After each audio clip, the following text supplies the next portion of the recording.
Hello and welcome to Equitas, Voices of Human Rights Education, a podcast by Equitas. My name is Jean-Sébastien Vallée. I'm the Director of Education and Communication at Equitas. Today I have the pleasure to welcome Hellen Lunkuse, the founder and executive director of the Rape Hurts Foundation in Uganda. Hi Hellen, how are you? I'm good, thank you. Pleasure meeting you. Thank you so much for being here. You're most welcome. I am humbled. Can you tell us a bit more what you do at the Rape Hurts Foundation in Uganda? Thank you so much. So to go forward, as mentioned, my name is Hellen Lunkuse. I am the founder and executive director. It's an organization that works with women, children, persons with disability, and sexual minorities to address the issues of sexual gender-based violence, trafficking in person, child labor, and modern-day slavery. It was founded in 2008 after just first finished graduating from the university. And the reason is I am a survivor at the age of 11 of sexual violence. And can you tell us concretely, what you do to support survivors of gender-based violence and around empowering women and girls?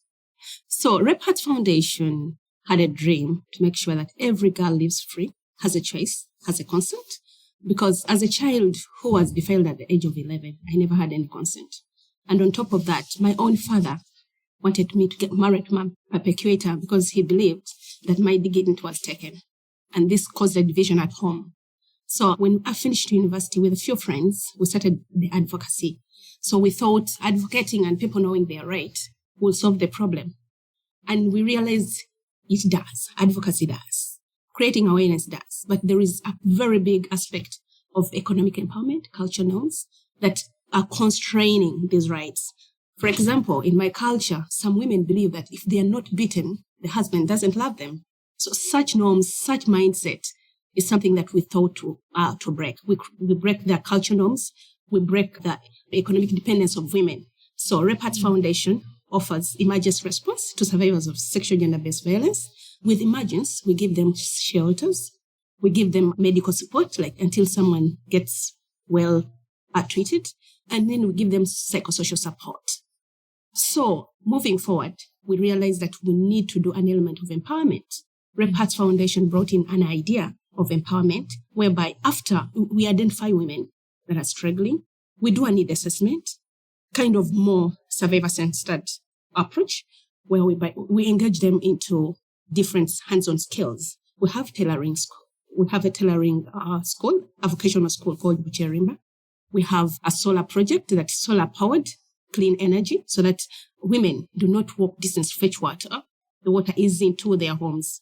And then also we have fridges for so that they can sell projects. Yeah. And also so they learn how to be able to get some skills. Yes. And be able to get work. Yes. After that. And what about, you said, being aware of their rights, and how do you make sure that they're aware of their rights? Is it through some sessions, or how do you do that?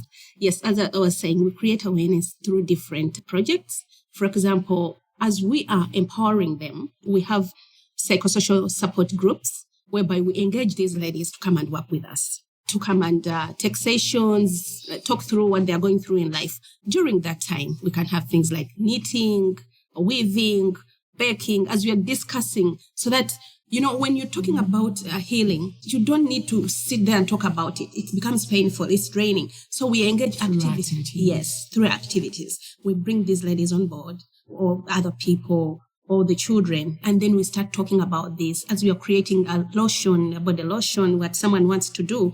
And also we do community sensitization through our community-led initiatives, whereby we engage the focal persons that we build into these communities to come and sensitize. Right now, we're having a project of going to school, enabling young children to know their rights, to say no, to consent, to know where to report.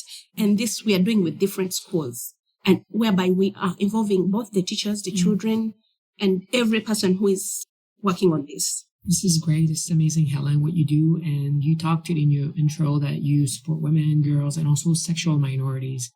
Can you tell us a bit more what you do and how, and what is the situation in Uganda for sexual minorities? First of all, we live, Rape Hurts Foundation has lived under shadows supporting the sexual minorities for the longest time. Because first of all, in Uganda, it is illegal, totally illegal, whereby any person, if you aid and abet a person identified as a sexual minority. We're talking about the lesbians, the gay, the queers, the trans people, the asexual. You find yourself that you either have a chance of living in the prison for either lifetime or depending on if for the people themselves or for even those supporting or even the people, anything, if you're connected, there is a chance you're threatened. Your life is threatened. So Rape Hearts Foundation, because we protect different people, we've been hiding this. But now sometimes we're like, it's the time to speak out because we've seen people being suppressed. We are struggling with mental illness, whereby someone wants to be who she or they want to be, but they don't have a choice. We've dealt with some survivors for the longest time. They have failed to heal because they are living and the identity that is not theirs. This is so important and courageous. You work on very, difficult issues. You said that you work on human trafficking and modern slavery. For people who are listening to us today, can you tell us what it means in the context of Uganda, human trafficking, modern slavery? What do you mean by that? I come from a region. Busoga region is a region that is really facing a lot of teenage pregnancy, high school dropouts. Like at the age of 12, a girl is identified as a property. I call her a property because you're sent off to look for something to do so that the family can survive. So you find that in my region, girls are taken as young as 10 to go and work into people's houses as maids. And on top of that, they are paid petty. Because I think, not even thinking, it is on record that in Eastern region, along the region, all the children that are underpaid are coming from my region, Busoga region. First of all, they are available. They don't reason. They have not gone to school. So Rape Hearts Foundation thought there is a need to create awareness of how do we keep our children safe at home, or how do we repatriate children who are being sexually abused, who are taken underage to go and work. So Rape Hearts Foundation is working in a way in that area to address the issue so that we reduce the fact of taking young girls out of school to go and work as housemaids. As well as, I worked in Dubai before.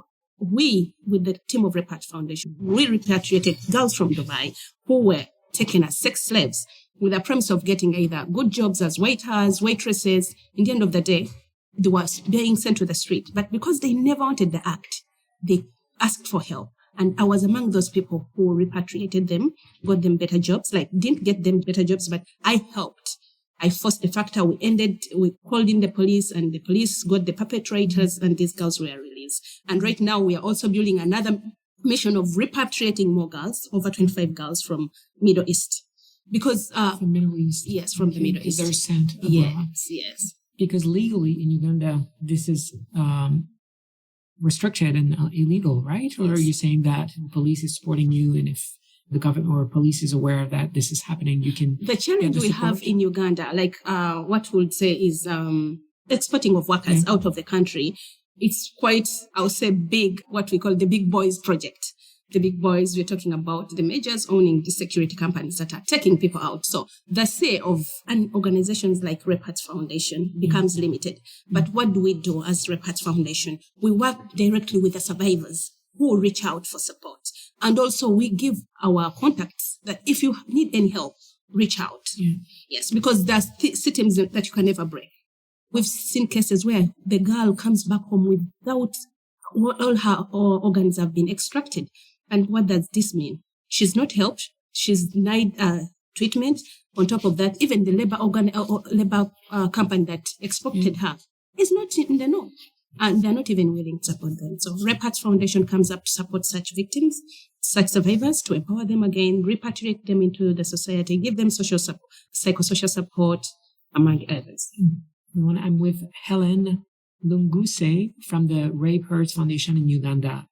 And Hellen, you are right now a participant at the International Human Rights Training Program that Equitas is organizing that gathers close to 70 human rights offenders from 32 countries in the world.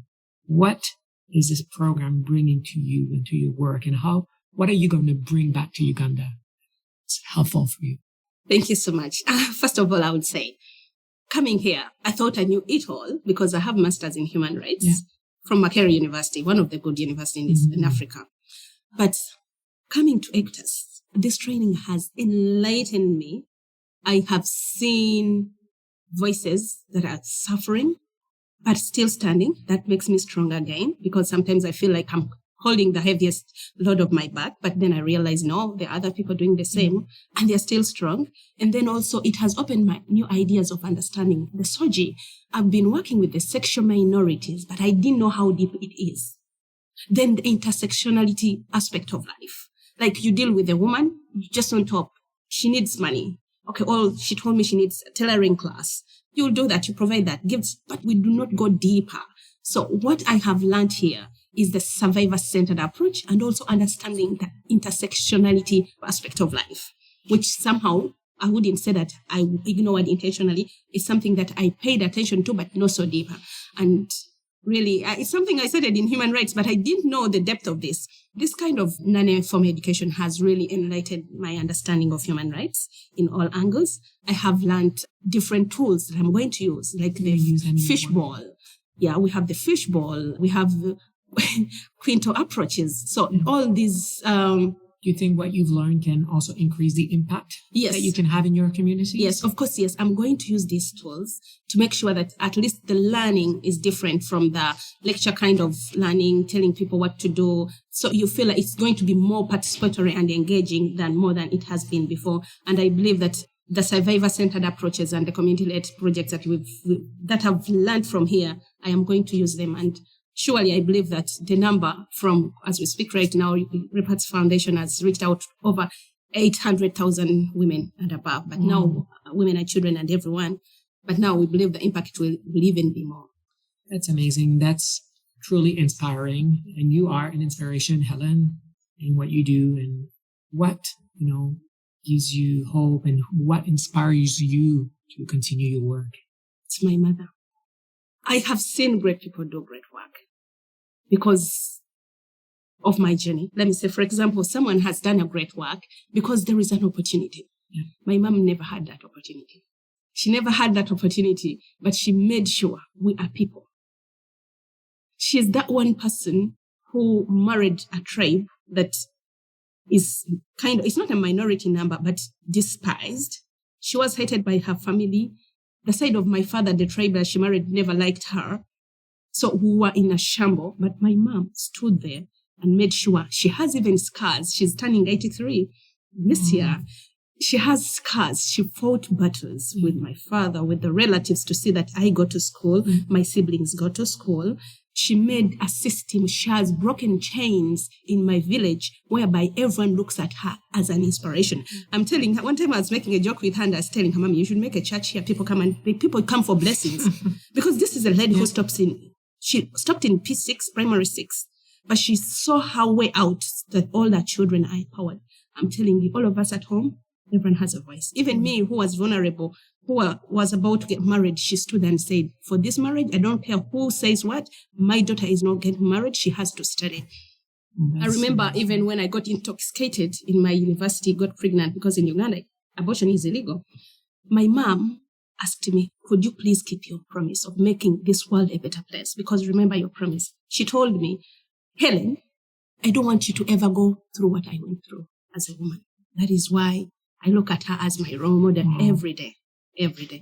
We think about her, we bless her, and we're really lucky that she was there for you and that you're there right now as an inspiration. And you're doing amazing work. The situation is not easy in Uganda and many parts of the world. What do you think, is the future of human rights and protection of human rights and the work that we do as human rights defenders? First of all, looking at the situation that is happening right now, personally, we've been surviving on U.S. Department for the longest time through emergency response and all that. And when the Trump administration came into power, that was the blow of our life. So we are seeing so many ladies dying. We are seeing people losing their trust on us because But as a human rights defender, and to every human rights defender out there, it's hard. It's hard. It is hard. But what we believe is that there is always light at the end of the tunnel. Let's keep walking the journey. Let's keep working hard. Let's do the action. Yeah, we were watching a movie back then, small note, The Radical Action and Radical Hope. There is hope at the end of the day. So, I believe that I always tell people that there is always ups and downs. There are always ups and downs. And whenever you walk, at the end of the day, all this ends. So I believe things that are holding us hard, they're going to break. Someone one day is going to, because I know everyone wants peace. Everyone wants peace, but they just don't know how to do it. So we'll keep showing them as human rights defenders. We'll keep telling them, showing them what peace is and define it in the correct way, without wars, without discrimination, without gender inequalities. Yes. Your words are truly enlightening. Thank you so much, Hellen, for this time. You're from the Red Heart Foundation in Uganda. Yes. You want to share a few words before we finish? Yes, please. So I just want to say that one of my inspiration is that I raise so others can rise. I speak so that silence is broken. I act so dignity lives. Thank you so much. Thank you so much. And thank you everyone for listening to this episode, and tune in for other inspiring exchanges on human rights education.